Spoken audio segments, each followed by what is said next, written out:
And Michael from RoadTrailRun are going to give you our first impressions and all kinds of details as well as comparisons for the Hoka One Rocket X, their top marathon contending shoe. Hello everybody, Sam from RoadTrailRun. Let's take a look at the Hoka One Rocket X. It's Hoka's marathon contender, and it took Alefine Tulimak to a victory at the U.S. Olympic trials in February. It'll be coming out in November, $180. So it's a marathon and racing super shoe, I would have to say. Of course, it's carbon plated. It weighs, and this is a size 9 sample, 7.54 ounces or 214 grams. So in terms of its stack height, it's a 25 millimeter forefoot, 30 millimeter heel. So it's a 5 millimeter drop. If you recall the Carbon Rocket of about a year ago, it was a 1 millimeter drop shoe. It still had the 25 millimeter forefoot, but what they've done is added 4 millimeters more of stack to the heel.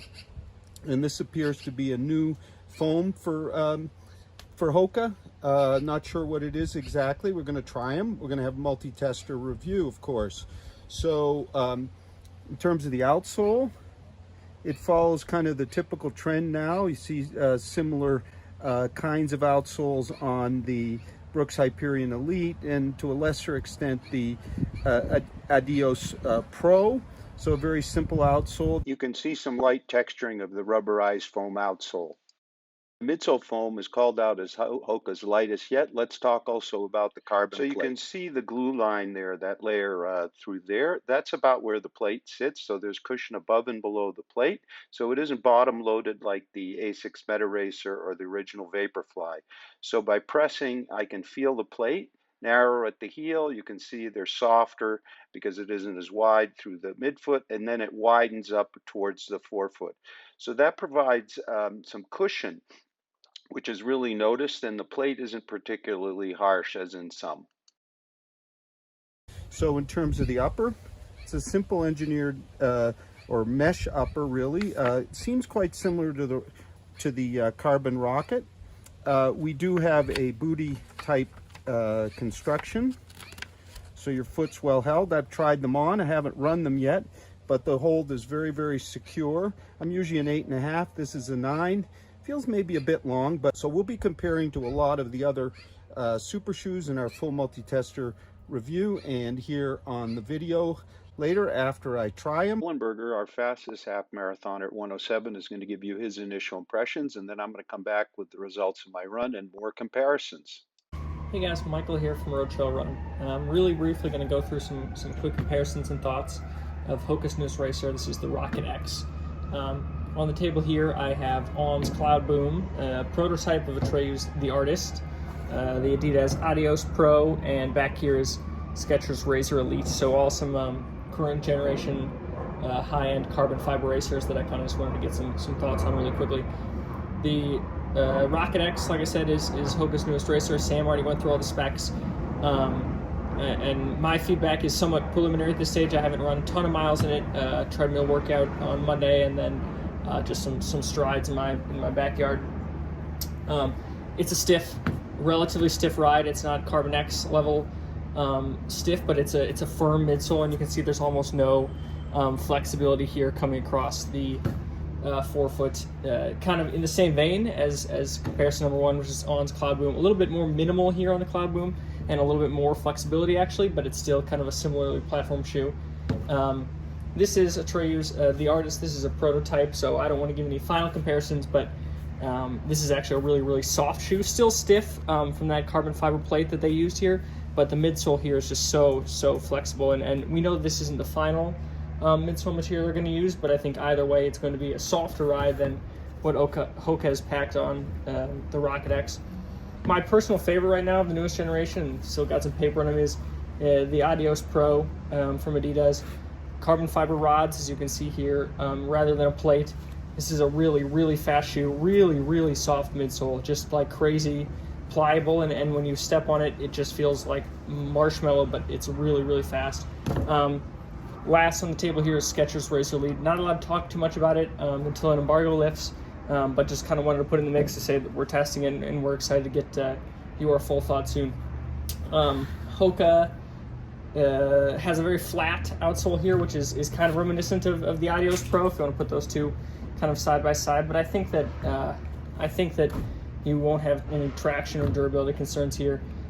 It's a stiff ride. It's still a well cushioned ride. I think you can probably take this 26.2. I want to get a couple longer runs in it soon. I don't know that it is the fastest feeling shoe. I think that the Adios Pro still feels faster, like you're just more propulsive. But that's not to necessarily say that the Rocket X is a bad choice. It's a really competitive shoe, a really fun shoe. The upper, I don't know how well this is going to come across, but it's a really, really open mesh upper, and Hoka always does uppers well, and here is absolutely no exception. So excited to put more miles in it, but first impressions are really good. Okay, some comments on the fit of the Rocket X. So I'm a half size up. I am sure I could go true to size. What you have here is that booty. It holds your midfoot. Very, very nice heel counter. Very stable heel counter. And then a very, very accommodating toe box here. It looks narrow, but the mesh is so soft and well held that I think even wider feet will be super happy here.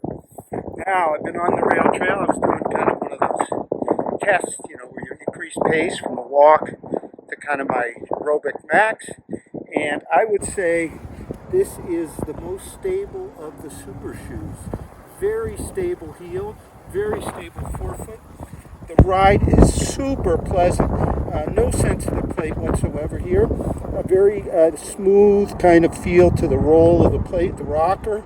No harsh kind of last impulse. I went at really all paces from a walk to pretty much all out, and I felt just sensational. These are a big surprise because the underfoot platform's pretty narrow, but things are very stable and smooth, very pleasant. Gee whiz, I think I could even train in these. And they are definitely fast. There's a lot of rebound. Reminds me quite a bit of the Adios Pro, but this is a plate instead of the rods, but the midsole foam feels very similar. I would say the foam is clearly firmer than the Adios Pro and somewhat firmer than the RC Elite and the Zoom X. Okay, back for my first run. So about 7. Pretty much all paces from daily training to a sub-maximal test where I really pushed it. So I got a pretty good first impression of our Rocket X. So it's kind of funny, but I'm going to say that Hoka, the originator of the max cushion concept, has come up with probably the most traditional riding super shoe of the bunch. Yes, there is plenty of cushion, 30 heel, 25 forefoot, but it rides like a more traditional racing shoe. The carbon plate up front is very smooth in feel. There's a last kind of impulse off the toes, but it isn't as sharp as, for example, in the Endorphin Pro. What's really noticeable is how stable they are. We have this great heel counter here that's really, really stout. And then I think this putting the plate above a thin layer of midsole and then outsole really cushions well, takes off kind of the edge of the plate, but also stabilizes the shoe. I would say it's even more stable than the Hyperion Elite 2. This is a super stable shoe. There's no sense of the plate at the heel whatsoever.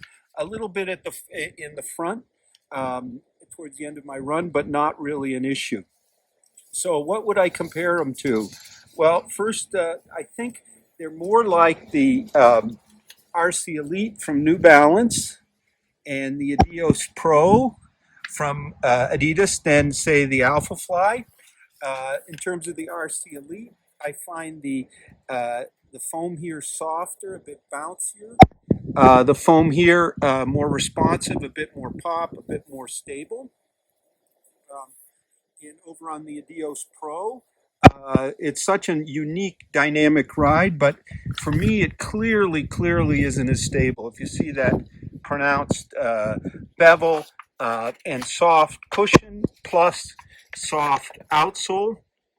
So if we take a look at the heel platforms of all three, you can clearly see the Hoka has a more squared off, higher sidewalled platform, and with its 30 millimeter rear heel, less heel stack than, for example, the Adios Pro with its super narrow stack, wide bevel, softer foam. The RC Elite has a soft, bouncy kind of heel, not quite as soft as the Adios, whereas our Hoka, I think, has kind of a better balance of kind of a bit firmer, more responsive heel with more stability. You can also look at the heel counters. Here we have a kind of a strip, and that's about it. It's still very well held. We have a substantial heel counter in the RC Elite and a really stout, secure heel counter in the Hoka. So the Adios Pro is, yes, more exciting ride, but I think for the average runner and really marathoners of all paces here, this is I think, a somewhat better choice in terms of the RC Elite. It's interesting because the RC Elite, actually, its forefoot is 22 millimeters, whereas here we have 25. It actually, because of its outsole, feels just a little bit softer and broader in the forefoot, but it doesn't quite have the pop we have here, or even, I would say, almost the stability. In terms of the uppers, well, the Adios Pro really sets a very, very high bar. Our Hoka upper here is superb, though. The whole rear to midfoot is super well held, and there's the toe box, as you can see, is this soft mesh. There's a bit of a toe bumper, very little, just a superb, superb fit. Very, very comfortable, very locked down, ideal kind of marathon fit. And it gets awful close to the super elaborate Adios Pro upper in terms of the RC Elite. Well, it's a comfort kind of upper, not quite as locked down as the other two. It's right in the hunt at 7.5 ounces, so about the same weight as the more cushioned Alpha Fly, which has a 40-36 stack height. Quite similar to the RC Elite, which is 32-22. Here we have 30-25, but the RC Elite actually weighs 0.4 ounces less. Now the Adios Pro weighs more at 7.9 ounces, but has much more stack, 39.5, 30. Another one you might compare to in terms of stack and weight is the Dorphin Pro from Saucony, 36-28. So again, more stack, but at 36-28, same kind of weight. Finally, the Hyperion Elite from Brooks, about the same weight, 7.4 ounces, but again, more stack at 37-29. So that'll all translate into how differently they run. So the Rocket X, $180, goes on sale in November, weighs 7.5 ounces or 214 grams. Hoka, the originator of the Max Cushion, has come up with a very, very fair, all-around racer. I would certainly train in them without issue. They're stable, they feel fast, they're super comfortable. And in some ways, of all the carbon-plated shoes so far, kind of the most traditional and agile. Thank you very much for watching. We're going to have a full multi-tester review at RoadTrailRun.com real soon.